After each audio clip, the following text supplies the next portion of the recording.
This is part 2 of Liminal Erotica. If you haven't listened to part 1, it'd probably be a good idea to go back and listen to that first. Or if you really just want to mess with your head and suffer some trauma, you can just start right here without knowing where you are, and that would probably feel like you'd no-clipped into the Backrooms anyways. So here we go. They didn't pop back into the laundromat. That would have been too friendly. They arrived. The way a letter arrives at the right house after touring the neighborhood. The washers were still cycling, only they weren't. The ones they'd left, subtly different dials. A crack in the third machine's glass that wasn't there before. The open sign, reading open again, had put the P back, sulked a little bit as if it preferred its private adventure. Outside, the rain stopped and started over again. On the mounted TV, the anchor's tie was blue instead of red. The crawl read, "Power restored in most areas." A photo of the sun looked like a bruise, healing. "What time?" Mark asked, and then decided it didn't matter. The clock over the wall change machine said 3:33 a.m., but of course it did. The thermos sat there where they left it. The cups had cooled to honesty.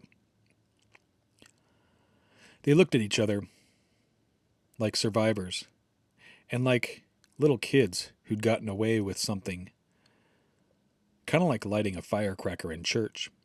Their hands were still joined. They tried letting go. Their palms met with condensation. "So," he said, "coffee?" He poured. The steam rised obediently and scratched at his forehead, where a faint pattern had appeared.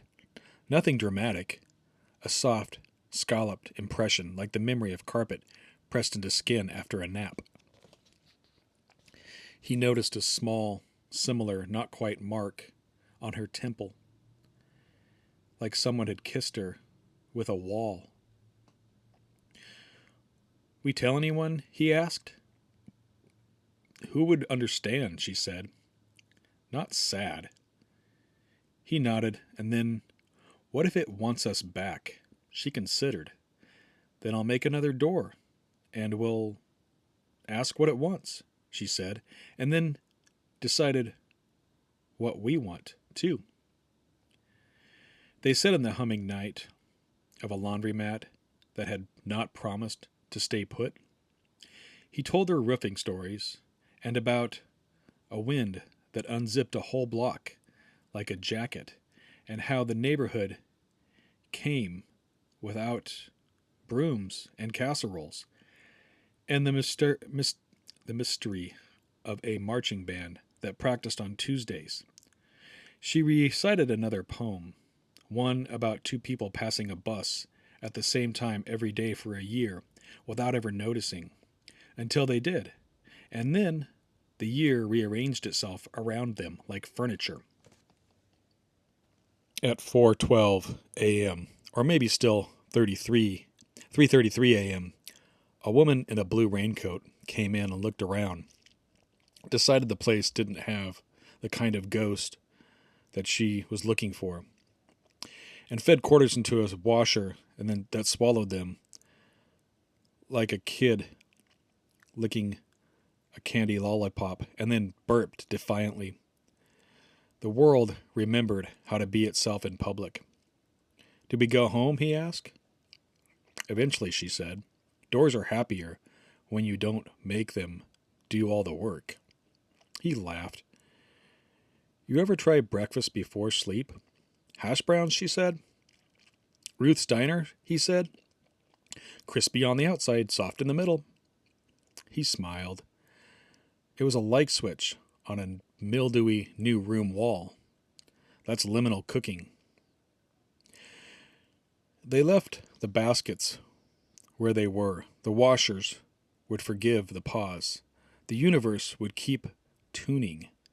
And the new angle they negotiated. Outside, the lot smelled like a street that hadn't been rained on in a century. Their shoes squeaked.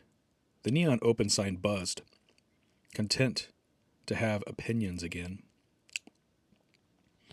At the door, she stopped, looked back at the rectangle of glass that showed them in a reflection, a man and a woman at night that had leaned against a wall and been eaten.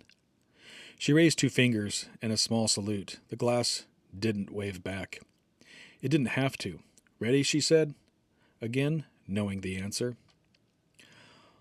Already, though, she said again, and they stepped into the night that might have been the one that invited them.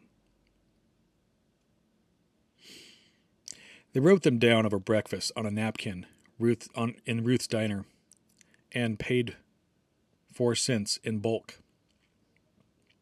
1. Hold hands if you're going to be food. Be a meal. 2. Talk. Keep making the world with words, or the world will make you out of silence. 3. Ask the door what it wants. Doors are mouths. 4. Dance with the drunk. Step with the soft. 5. Name things. Liminal spaces are hungry for nouns. 6. If a clock says 3:33 a.m., it's not a threat, it's a welcome. 7. If the hum shifts, listen. It knows the steps. 8. If you leave the light on for yourself, home is the door that opens both ways. 9. If it wants you back, go if you're 2. This rule is written in the neatest hand. 10. Kiss the world when it ends. Put lips in the apocalypse. They folded the napkin and tucked it into the thermos like a satanic tea bag. The waitress topped off their coffee. The storm didn't hit you too hard, she asked. Nah, Mark said. We had a roof. Good, she said. You 2 look like you got enough on your minds already. We do, Sarah said, and then smiled. She gave the waitress a door, held it open by someone who knows there's another door ahead, and that's okay. They ate in the long kind of shadow between the night and the morning, and when they finally went home, his over the liquor store, and didn't smell so lonely, hers with the busted mailbox that didn't somehow learn to accept letters again. They slept like people who had stepped through a wall and negotiated peace with the hum on the other side. And sometimes, between dreams, a soft fluorescent buzzing would thread the room, and the carpet would remember being warm, and the seam would run down like a zipper that had forgotten to zip itself. They would reach through the seam for each other, and then find each other, and name the darkness around them until it joined their side. Because in the end, the backrooms hadn't been hunger or a trap or even a test.